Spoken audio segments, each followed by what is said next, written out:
मलाह समाज, निषाद समाज, जो हमारे आदरणीय नेता ने एक मुहिम छेड़ के रखा है, उसके तहत जो है आज भी कोई नहीं है, सारे लोग वीआईपी पार्टी के साथ हैं। ऐसा है, हमारे कोषाध्यक्ष जो है वही ना भारत सरकार का मंत्री बना है। लोडर और लीडर में फर्क ना होता है। हमारे आदरणीय नेता लीडर ना है, लीडर और लोडर में बहुत फर्क पड़ता है ना। हमारा पार्टी जो है, जो मांग है उस पर खड़ी है, और इस मांग में, हमारी लड़ाई में आदरणीय लालू प्रसाद यादव जी, गरीबों का मसीहा, इस लड़ाई में हम लोग के साथ है। तो हम लोग लालू प्रसाद यादव जी के साथ, और बिहार विधानसभा में आदरणीय तेजस्वी प्रसाद यादव जी को हम लोग मुख्यमंत्री बनाएंगे इस राज्य का। बीजेपी का एक सर्टन वोट है। बीजेपी अपने ताकत से, भारतीय जनता पार्टी जो है बिहार में अपने ताकत से शासन नहीं कर सकती। नोरमा ग्रुप, जो सोचता है वो करता है, आपके अपने सपनों का आशियाना। नमस्कार, भारत लाइव देख रहे हैं आप। हॉट टॉक करने के लिए वीआईपी के राष्ट्रीय प्रवक्ता देव ज्योति सर हमारे साथ जुड़ गए हैं। वीआईपी सुप्रीमो और पूर्व मंत्री मुकेश सहनी बिहार में एक बार फिर यात्रा पर निकल चुके हैं। मुकेश सहनी की ये यात्रा कई तरह की चर्चाएं बनी हुई हैं। कोई कह रहा है कि मुकेश सहनी जी रहेंगे इंडिया गठबंधन में ही, तो कोई कह रहा है जदयू से उनको ऑफर आ रहा है। क्या करेंगे, फैसला क्या होगा, इस यात्रा के पीछे का मकसद क्या है? एक यात्रा तो 2024 के ठीक पहले भी निकाली गई थी, उसका परिणाम क्या हुआ, तमाम विषयों पर चर्चा करेंगे। सर, मुकेश सहनी जी यात्रा पर तो निकल रहे हैं, लेकिन क्या मतलब फायदा हो रहा है, कुछ फायदा हो रहा है कि नहीं? फायदा क्यों नहीं होगा? 50 लाख लोग निषाद संकल्प यात्रा, इससे पहले वाले यात्रा में हमारे आदरणीय नेता सन ऑफ मल्ला मुकेश सहनी जब निकले थे, तब उसमें गंगा जल लेके 50 लाख लोगों ने संकल्प लिया कि हम वीआईपी पार्टी का साथ रहेंगे, और वीआईपी पार्टी का जो मांग है, निषाद आरक्षण का मांग है। निषाद आरक्षण का मतलब जिस तरह से दिल्ली में, बंगाल में लागू है आरक्षण, उसी तरह से हम लोग झारखंड, बिहार, उत्तर प्रदेश में आरक्षण को इम्प्लीमेंट करने के लिए मांग रहे हैं।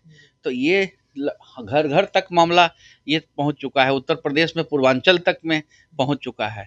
इस बार उत्तर प्रदेश में जो है, इस निषाद परिवार के लोग जो हैं, भारतीय जनता पार्टी की तरफ तो देखा भी नहीं। कोई किसी ने बीजेपी का कमल छाप का झंडा उठाया भी नहीं, और बिहार में भी नहीं उठाया। बिहार के जो चुनाव हुआ लोकसभा में, लोकतंत्र का सबसे बड़ी परीक्षा हुआ, उसमें भी नहीं उठाया।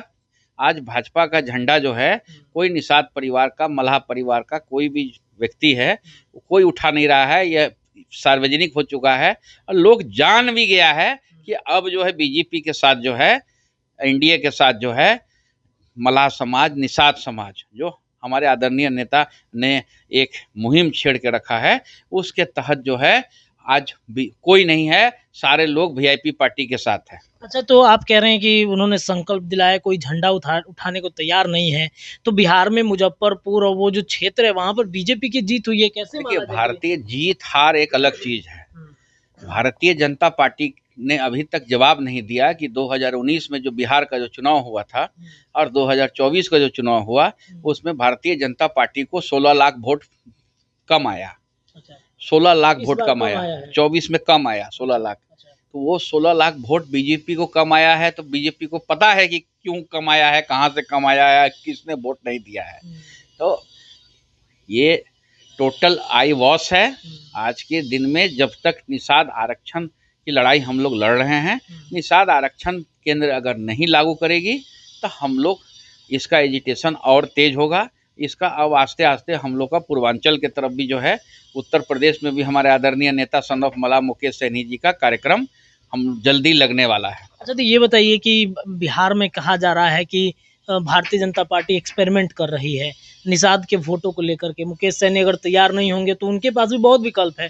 हरी सहनी हो गए, मुजफ्फरपुर के सांसद हो गए, या फिर अन्य जो सहनी समाज के नेता हैं उनको आगे किया जा रहा है। ऐसा है, हमारे कोषाध्यक्ष जो है वही ना भारत सरकार का मंत्री बना है। लोडर और लीडर में फर्क ना होता है। हमारे आदरणीय नेता लीडर ना है, लीडर और लोडर में बहुत फर्क पड़ता है ना। तो इससे कोई फर्क नहीं पड़ता है। हमारा पार्टी जो है, जो मांग है उस पर खड़ी है, और इस मांग में, हमारी लड़ाई में आदरणीय लालू प्रसाद यादव जी, गरीबों का मसीहा, इस लड़ाई में हम लोग के साथ हैं।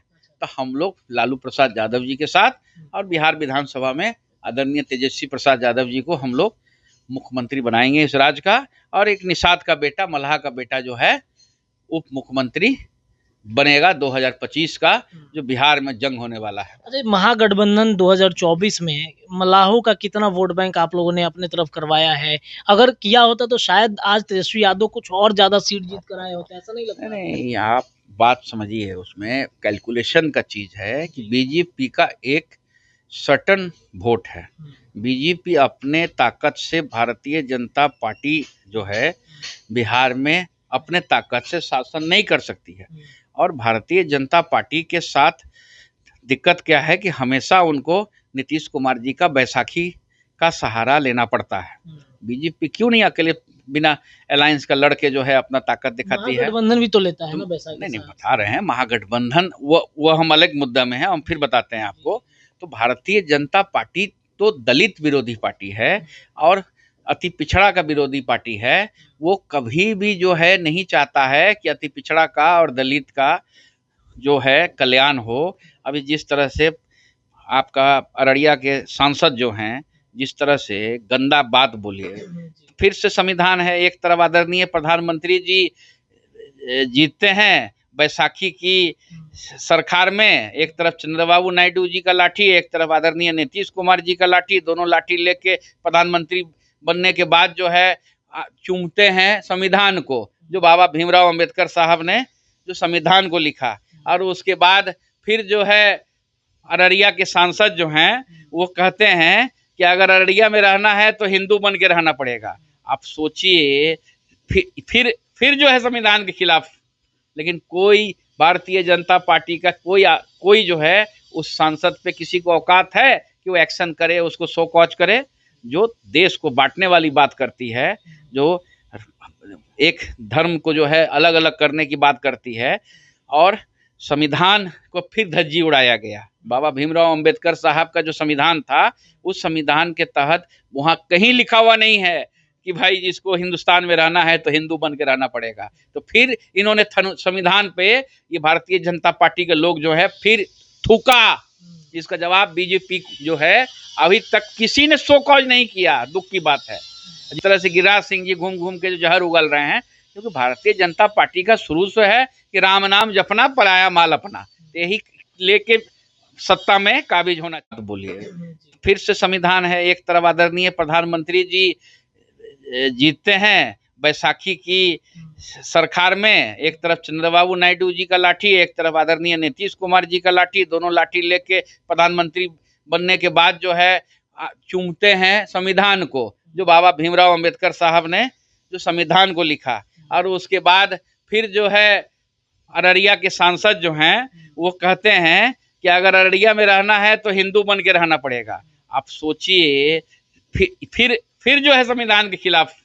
लेकिन कोई भारतीय जनता पार्टी का कोई जो है उस सांसद पे किसी को औकात है कि वो एक्शन करे, उसको शो कॉज करे, जो देश को बांटने वाली बात करती है, जो एक धर्म को जो है अलग अलग करने की बात करती है, और संविधान को फिर धज्जी उड़ाया गया। बाबा भीमराव अंबेडकर साहब का जो संविधान था, उस संविधान के तहत वहाँ कहीं लिखा हुआ नहीं है कि भाई जिसको हिंदुस्तान में रहना है तो हिंदू बन के रहना पड़ेगा। तो फिर इन्होंने संविधान पे ये भारतीय जनता पार्टी के लोग जो है फिर थूका।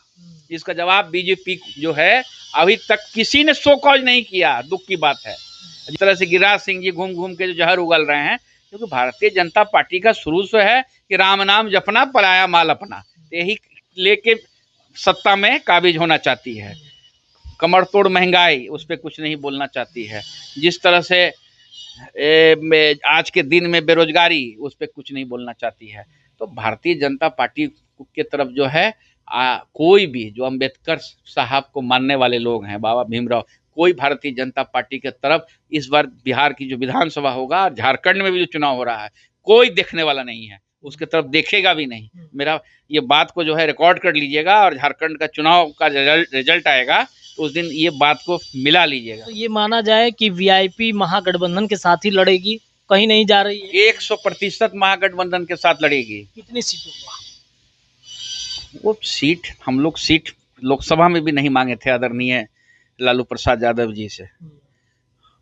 भारतीय जनता ये अपना जो सीट है, हमारे बड़े भाई छोटे भाई का रिश्ता है, उस रिश्ता के तहत जो है हम लोग को अच्छा सीट मिलेगा, कंफर्टेबल सीट मिलेगा, सम्मानित सीट मिलेगा। हम लोग को पूर्ण विश्वास है। हम लोग कभी भी सीट उठ मांगने के चक्कर में नहीं रहते हैं। हम लोग अगर निषाद आरक्षण की लड़ाई को डाइल्यूट कर देते तो हमारे आदरणीय नेता सन ऑफ मला मुकेश सहनी जी केंद्र में मंत्री होते। भारतीय जनता पार्टी बोलिए रही थी कि मुजफ्फरपुर सीट ले लीजिए और एक खगड़िया ले लीजिए, 2 सीट में लड़िए और भारत सरकार का आप मंत्री बनिए। तो हम लोग मंत्री और ये सब बनने से तो कुछ है नहीं ना भाई। हमारा जो मांग है, जो वीआईपी पार्टी का जिस जन्म हुआ 2018 में, उसका हम लोग भटका दे मुद्दे से। अभी हम बोले कि 15-15 लाख रुपया भाई बीजेपी बोली थी 2014 में पैसा आने वाली है, पैसा आया किसी के अकाउंट में? आज भी गरीब लोग जो है, बुजुर्ग लोग जो है, गांव में मैसेज देखता है कि कहीं फिर चुनाव फिर नजदीक आ गया है, कहीं 15 लाख रुपया भेज तो नहीं दिया बीजेपी। आज भी गांव में देहात में लोगों को गुमराह किया जा रहा है कि सूद के साथ में देगा। 15 लाख 2014 में बोला था, तो उसका सूद जो है बैंक में रख दिया गया है, तो सूद के साथ आपको एकदम 3 गुना पैसा करके बीजेपी पैसा लौटाएगी। ये सब गुमराह करने की बात है। भारतीय जनता पार्टी का आज कोई नहीं है, वो उसका शॉर्ट में बोलिए कि बीजेपी जो है भारत जलाओ पार्टी है। अच्छा, तो बड़े भाई छोटे भाई की जो भूमिका है, क्या ये उप मुख्यमंत्री और मुख्यमंत्री की भी भूमिका निभाएगा? क्यों नहीं निभाएंगे भाई। हम 2020 में ही अगर अनाउंसमेंट हो गया रहता कि आदरणीय हमारे नेता सन ऑफ मला मुकेश सहनी जी को उप मुख्यमंत्री में, उसी समय 2020 में तेजस्वी यादव जी मुख्यमंत्री बन जाते। बहुत का डिफरेंस तो था नहीं वोट का, 11,500 वोट का डिफरेंस था एनडीए और इंडिया गठबंधन की लड़ाई में। और हम लोग अगर रहते आदरणीय तेजस्वी प्रसाद यादव जी के साथ, एक अति पिछड़ा का बेटा अगर साथ में रहता और उसमें हम लोग दम लगाते तो मुख्यमंत्री रहते। 2020 में ही जो है मुख्यमंत्री, 2020 में तो कबर चुका था भाई। 3-4 एमएलए से ना सरकार चल रहा था। हम लोग की ताकत से ना आदरणीय नीतीश कुमार जी मुख्यमंत्री बने थे। ऐसा थोड़ी ना है कि एकदम फुल मैंडेट मिल गया था 2020 की जो चुनाव थी। तो अभी इस बार होगा 25 में 110% तेजस्वी प्रसाद यादव जी इस राज्य के मुख्यमंत्री बनेंगे। चलिए देखिए, बड़ा खुलासा हो गया है। तेजस्वी यादव मुख्यमंत्री बनने जा रहे हैं और सन ऑफ मल्ला मुकेश सहनी उप मुख्यमंत्री बन सकते हैं, ऐसी बातचीत बिहार में चल रही थी। और कहीं ना कहीं अब राष्ट्रीय प्रवक्ता हैं वीआईपी के देव ज्योति सर ने ये दावा भी कर दिया है। जुड़े रहिए भारत लाइव पर, खबरें आपको लगातार मिलेंगी। बहुत बहुत धन्यवाद। आपके सपनों को हमने सजाया है, ई होम्स पैनोरमा को हमने बनाया है। ई होम्स मेरा एक सपना था जिस पे मैं पिछले 4 साल से काम कर रहा था। हमने जो बनाया है वो सबने है माना। ई होम्स पैनोरमा में हो आपका भी आशियाना। और फाइनली हमने 2021 में इस प्रोजेक्ट को लॉन्च किया। बहुत लोग अप्रिशिएट कर रहे हैं कि पूर्णिया जैसे शहर में, बिहार के, एक तो बिहार की बात करें उसमें भी पूर्णिया जैसे छोटे जगह में इस तरह का लाइफस्टाइल देना, ये सुन के हम लोगों को बहुत अच्छा लगता है। ई होम्स में हमने कुछ और भी किया है, जैसे हम जिस जगह में रह रहे हैं हमारे फैमिली सिक्योर हो, उनको सिक्योरिटी का ध्यान में रखा है।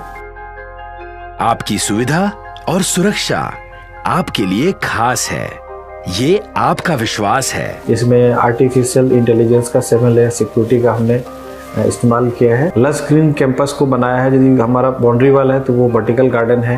ये जितनी भी फैसिलिटी होता है एक इंटरनेशनल टाउनशिप में, ई होम्स है, ये हम लोग विश्वास नहीं कर पा रहे हैं। जो भी हमारे मित्र दोस्त या जो भी हमारे बाहर के बाहर आते हैं तो हम लोगों को बहुत अच्छा सुनने को मिलता है और बहुत अच्छा क्रेडिट मिल रहा है। वो सारा हमने सिर्फ एक बिल्डिंग नहीं बनाया, हमने एक बहुत अच्छा लाइफस्टाइल दिया ई होम्स में। और मेरा एक सपना था जिसको मैं आज फुलफिल होते हुए देख पा रहा हूँ। ये आपका आवास है। ई होम्स पैनोरमा में अब आपका निवास है। E Homes Panorama, luxurious lifestyle redefined. Panorama group, जो सोचता है वो करता है।